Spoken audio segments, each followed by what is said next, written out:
join me in extending a warm welcome to our sessions chair, Shaza Fatma Khwaja, Minister of State for IT and Telecom.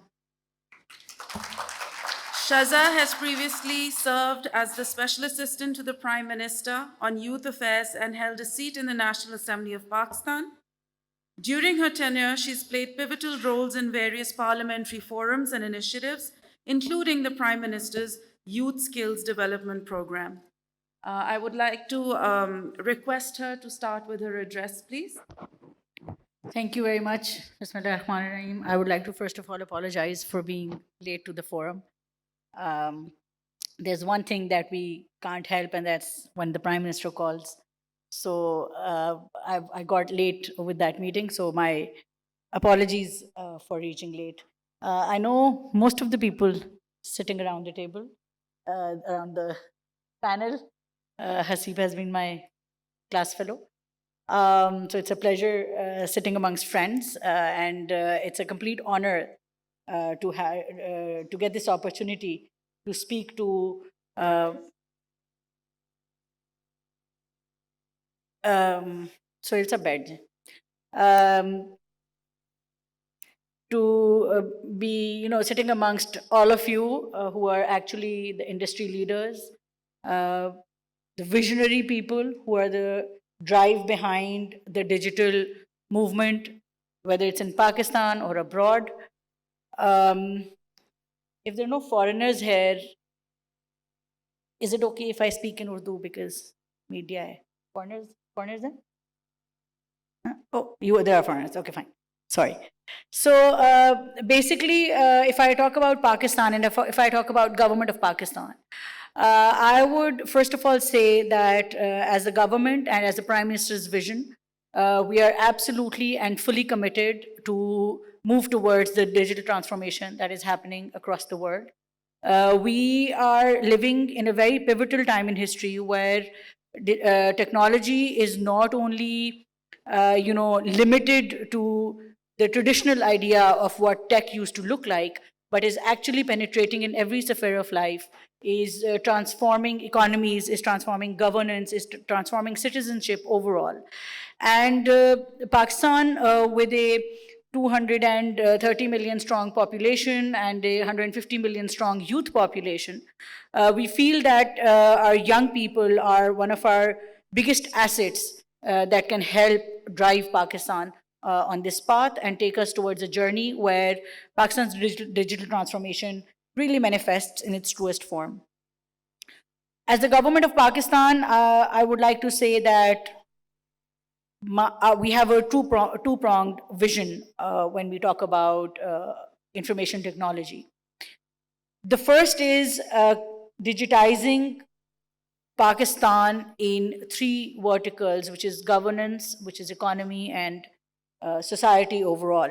And in order to be able to do that, we will be actually inviting the private sector. We will be inviting experts from Pakistan, Pakistanis across the world, and also international experts to come and assist us and be a part of this journey.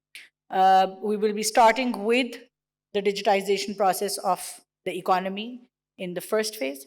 The idea is to create data exchange layers and eventually move towards integrating every segment of an individual's life into the digital sphere so that we can ensure ease of living essentially, but also ease of doing business, also transparency, streamlined governance, financial inclusion, integrated growth, sustainable growth. So all of this comes with the digitization process that we will be embarking on.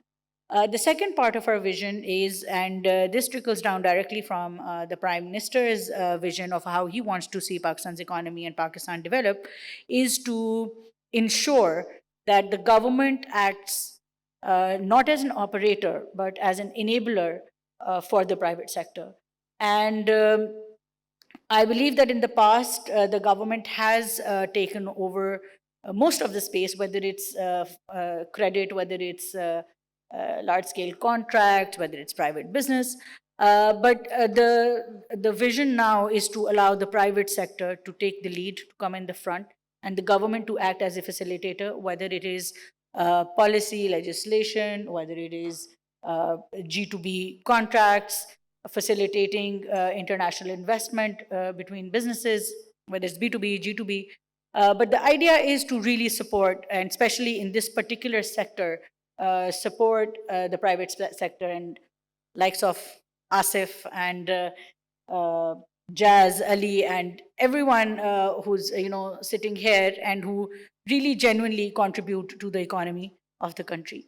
And it is our belief that it is really helping give them a push that will actually manifest into the digital transformation and the reality. When everyone keeps saying that Pakistan has a $30 billion IT potential, the key to unlocking that potential essentially lies with the private sector and with the government supporting the private sector. So that remains our firm belief. I have personally, in my personal capacity, built up a couple of advisories for myself, which actually also include Asif and other private sector intellectuals. We're going to have a governance advisory, again, coming from private sector. We're going to have a Pakistani expat advisory for all the Pakistanis who are working in the tech sector across the world to help us, to guide us, and to assist us in creating linkages for our businesses, in sharing their best practices, and guiding us as to how to move forward. So these are some of the things that I could highlight from the government's perspective. We're trying to create an enabling environment, whether it's remote working, whether it's freelancing for our youth population. We proudly boast fourth largest freelancing population, but we also are cognizant of the fact that we need massive upskilling efforts. We need massive soft skilling efforts that we need to, that will actually really help us unlock the potential of the freelancers and the remote workers as well. The second tier, obviously, is to support the corporates and how to create enabling environment for them to be able to thrive. We understand and we're cognizant, again, of the challenges that the private sector has been facing in terms of international investment, in terms of even investing abroad when you want to grow for the purpose of acquisitions or investments. So we're aware of the challenges. We're trying to be in a constant dialogue with the companies who are working. And the idea is to basically, and at the cost of repetition, to facilitate in any way that we can. In the end, I would just like to say that it is truly the collaborations that work. Neither the government nor the private sector can work in isolation to achieve these goals. It is these collaborations that will eventually help us move towards achieving our goals. And I think we have a shared ambition and a shared goal of creating a sustainable digital future for all of us, which can help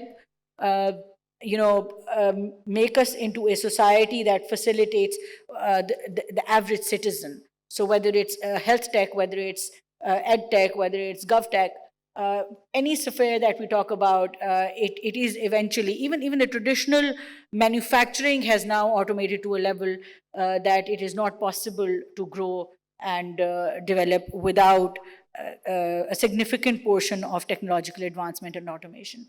So any area that we talk about, there is a certain degree of digital involved with it. And I would like to here say that the transformation is happening so fast.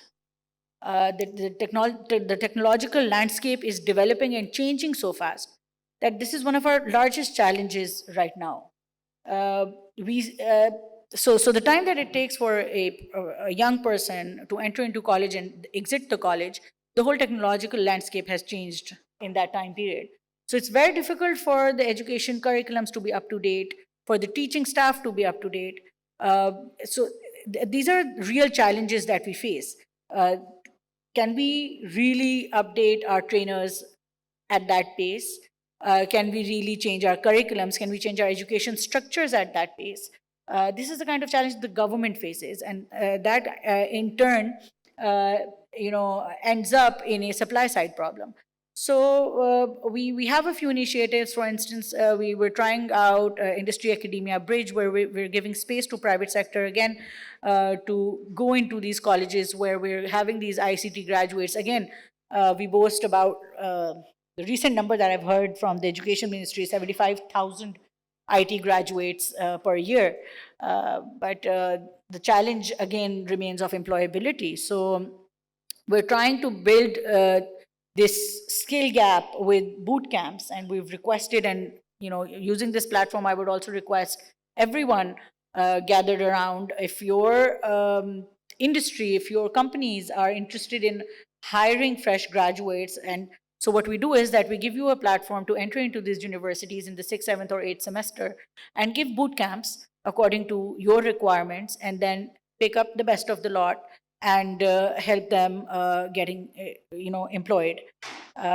So this is just one of the many programs that we're trying to institutionalize. We're also working, and this is also my passion and also Prime Minister's passion actually, which is skills development. And I was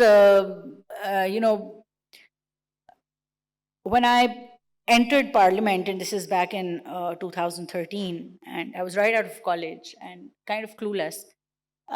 So I went to Babar Ali Saab, Sayyid Babar Ali Saab, and I said, I've taken on this responsibility, and, what is the one advice that you would, that I can take from you?